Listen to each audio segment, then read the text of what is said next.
दिल्ली में excise policy घोटाले को लेकर डिप्टी सीएम मनीष सिसोदिया एक बार फिर से सुर्खियों में है। आम आदमी पार्टी में नंबर 2 की हैसियत रखने वाले मनीष सिसोदिया को एक्साइज पॉलिसी केस में सीबीआई ने रविवार शाम को गिरफ्तार कर लिया था।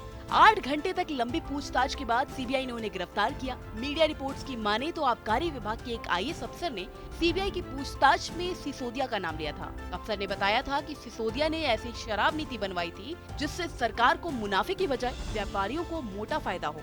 इसी बयान के आधार पर सिसोदिया से पूछताछ की गई थी। सीबीआई ने सिसोदिया और अफसर को आमने सामने बैठाकर पूछताछ की तो उन्होंने कई सवालों के जवाब नहीं दिए। यही सिसोदिया की गिरफ्तारी का कारण भी बना। साथ ही वो दिल्ली आबकारी नीति घोटाले के मामले में जांच में सहयोग भी नहीं कर रहे थे। मीडिया रिपोर्ट्स की माने तो अफसर ने सिसोदिया पर सबूत नष्ट करने का भी आरोप लगाया था। ऐसे में आज हम आपको बताते हैं कि यूपी के एक छोटे से गांव से दिल्ली के उप मुख्यमंत्री बनने तक मनीष सिसोदिया का सफर कैसा रहा। मनीष सिसोदिया का हापुड़ के एक छोटे से गांव फगौता से दिल्ली के उप मुख्यमंत्री पद तक पहुंचने का सफर काफी दिलचस्प है। उनके पिता स्कूल के शिक्षक थे। शुरुआती पढ़ाई लिखाई गांव के ही सरकारी स्कूल में हुई। कलम की ताकत से समाज में बदलाव की चाहत ने पत्रकारिता की ओर मोड़ा। 1993 में उन्होंने भारतीय विद्या भवन से मास कम्युनिकेशन में डिप्लोमा किया। 1996 में उन्होंने आकाशवाणी के लिए 0 आवर कार्यक्रम होस्ट किया। फिर एक टीवी पत्रकारिता की दुनिया में कदम रखा। 1997 से 2005 तक देश के एक नामी न्यूज चैनल में काम किया। पत्रकारिता के दिनों में ही सिसोदिया अरविंद केजरीवाल के संपर्क में आए, जो IRS की नौकरी छोड़ भ्रष्टाचार के खिलाफ मुहिम चला रहे थे। दोनों में अच्छी दोस्ती हो गई और सिसोदिया केजरीवाल के एक NGO परिवर्तन से जुड़ गए। 2005 में पत्रकारिता की दुनिया को अलविदा कहने के बाद सिसोदिया ने केजरीवाल के साथ मिलकर कबीर नाम से एक NGO बनाया, जो सरकारी अधिकारियों और जनता के बीच संवाद कार्यक्रम कराकर लोगों की समस्याओं के समाधान में मदद करता था।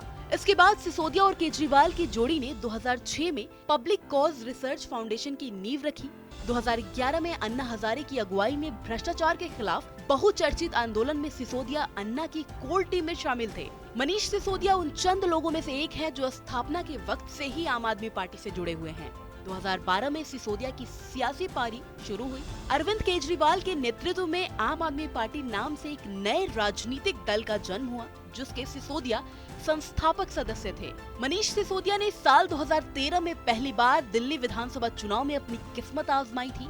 मनीष सिसोदिया ने भारतीय जनता पार्टी के नकुल भारद्वाज को हराया था। मनीष सिसोदिया ने इसके बाद 2015 और 2020 के विधानसभा चुनाव में भी पटपरगंज विधानसभा सीट से विधायक चुने गए। मनीष सिसोदिया ने साल 2015 में दिल्ली सरकार के पहले डिप्टी सीएम के रूप में शपथ ली थी। मनीष सिसोदिया 2020 के चुनाव में जब आम आदमी पार्टी सत्ता में आई, डिप्टी सीएम के पद पर मनीष सिसोदिया बरकरार रहे।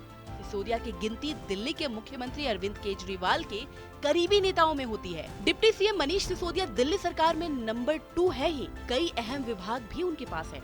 सिसोदिया के पास शिक्षा, वित्त, योजना, भूमि और भवन, जागरूकता, सेवाएं, पर्यटन, कला, संस्कृति और भाषा, श्रम, रोजगार के साथ ही PWD जैसे महत्वपूर्ण डिपार्टमेंट है। फिलहाल देखना होगा कि सिसोदिया के जेल जाने के बाद सीएम अरविंद केजरीवाल उन पर क्या फैसला लेते हैं, क्योंकि बीजेपी सिसोदिया के इस्तीफे की मांग कर रही है। ऐसे में उनके सियासी सफर का क्या होगा, ये तो आने वाला वक्त ही बताएगा।